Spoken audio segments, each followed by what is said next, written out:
Quisiera que explique así como para los que no saben nada de economía, qué cosa es lo que ha pasado en Estados Unidos. La mejor manera de explicarle que no sabe nada de economía es cambiar tu pregunta, es ¿qué cosa está pasando? Porque los eventos están en pleno desarrollo. Y toda esta historia comienza hace varios años atrás, cuando por la efervescencia política, ya desde la administración Clinton, diría yo, se comenzó a relajar, o se comenzaron a relajar estándares de regulación no bancaria, pero también bancaria, que generaron que la gente, por ejemplo, pudiera tener casas sin cuota inicial, y que las casas subieran, y se generase una burbuja en la que todo el mundo pensaba que nunca iba a parar, pero eso no es cierto. Llega un punto en el cual las familias no pueden pagar los créditos. Cuando un montón de familias ya no pueden comenzar a pagar los compromisos que han asumido, el banco o la institución financiera que prestó ese dinero se queda sin dinero. Entonces el gran problema que están teniendo ahora en los Estados Unidos es doble. Que el crédito bancario al sector privado se haga así, se achique y ya deje sin financiamiento a personas y empresas. Y segundo, que la riqueza de las personas y empresas se ha desplomado. Y cuando una persona es más pobre que antes, lo primero que hace es cortar su consumo. Y al cortar su consumo, ya viene toda la batahola de que las empresas venden menos, despiden gente, pagan menos salarios, y ahí viene lo que se llama una crisis ya real de la economía, ¿no? Desde el punto de vista político creo que marca un hito muy claro. Joseph Stiglitz, el premio Nobel de Economía, ha llamado a esto la caída del muro de Berlín en términos económicos. Y yo comparto esa opinión, creo que eso es real, ¿no? Se sabe desde hace mucho tiempo que los bancos no pueden quedarse desregulados, porque entonces suelen asumir muchos riesgos y luego la gente se queda colgada, ¿no? Cuando un banco asume depósitos del público, ¿no? La gente le da su plata al banco. Si el banco lo arriesga mucho, lo den malos créditos, quien paga pato es el público, ¿no? Entonces, por eso el sistema financiero, los bancos tradicionalmente han sido regulados. En el Perú son regulados hace 60 años. Pero ¿qué ha pasado en Estados Unidos? Que en los últimos años ha habido nuevos instrumentos financieros, nuevas formas de financiamiento que se han escapado a la regulación, que han estado desreguladas. A un banco irresponsable, que no le importa nada más que hacer dinero, el mejor negocio del mundo es endeudarte por vida, ¿no? Por eso es que en Estados Unidos había toda esta campaña para meter tu tarjeta de crédito hasta por la nariz, pues, ¿no? Entonces, cuando tú tenías tu tarjeta Platinum máximo A1, ya la tenías topada a tu límite de inversión, a tu límite de crédito, te llamaban de otra, ¿no? Entonces llegabas a un punto en el cual todo lo que ganabas al mes no te alcanzaba para pagar los intereses solamente, ¿no? Toda economía tiene una parte financiera y a su costadito una parte real. En la parte real es donde se determina la producción, el empleo, los salarios, lo que gana la gente. Entonces lo que está pasando en Estados Unidos es que en el sector financiero se ha enfermado, y lo que el gobierno de Estados Unidos quiere evitar a toda costa es que esta enfermedad se pase al otro lado de la economía norteamericana, que es el sector real, porque ahí sí va a producir desempleo, va a producir pobreza en los norteamericanos. ¿Es una crisis económica más fuerte desde cuándo? En la parte financiera es claro que no ha habido ninguna crisis financiera tan grande como esta desde la recesión de 1930.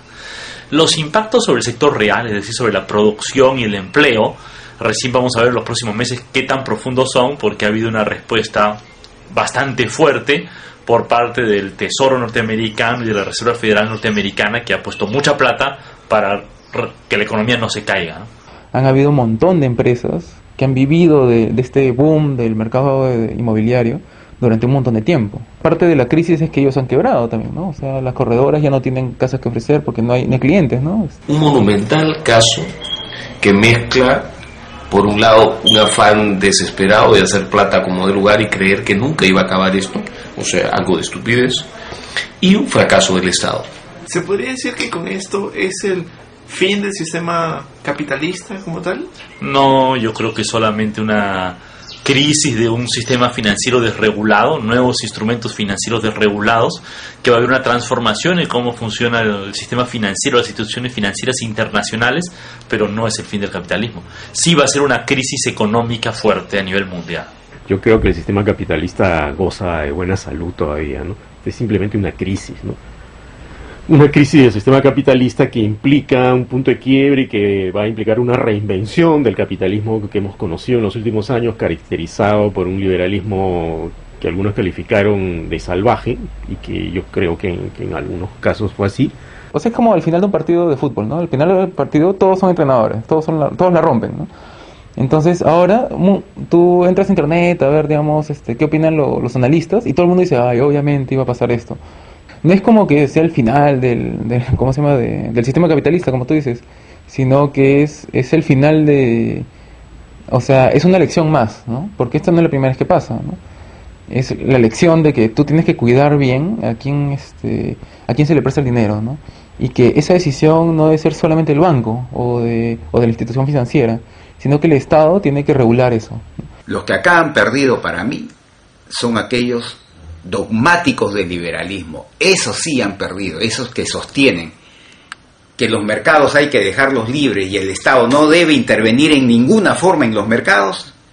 Esos sí son los que han perdido hoy día en el mundo. Hoy día se quiere echar aquí la culpa al mercado capitalista, pero aquí los que debieron imponer y poner límites, tanto fuera del sistema bancario como el sistema bancario, en Estados Unidos y fuera de él, han fracasado ostensiblemente y graciosamente le echan la culpa al mercado.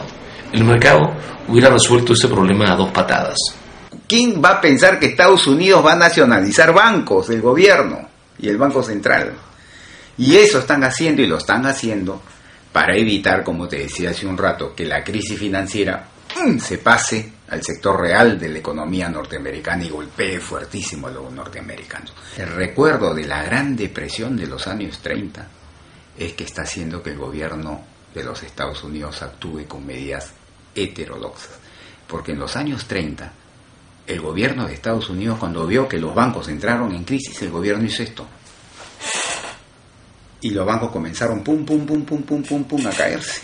¿Qué impactos puede tener eso en Perú? Bueno, un primer impacto es que todos estos bancos internacionales están recogiendo capitales de la periferia de los países en desarrollo y entonces hay una salida de capitales, ¿no? El BCR ha tenido que vender 1.500 millones de dólares para sostener el tipo de cambio en apenas 10 días, ¿no? Durante esta semana los industriales peruanos ya han empezado a reportar que los pedidos de textiles al Perú ha bajado considerablemente, ¿no?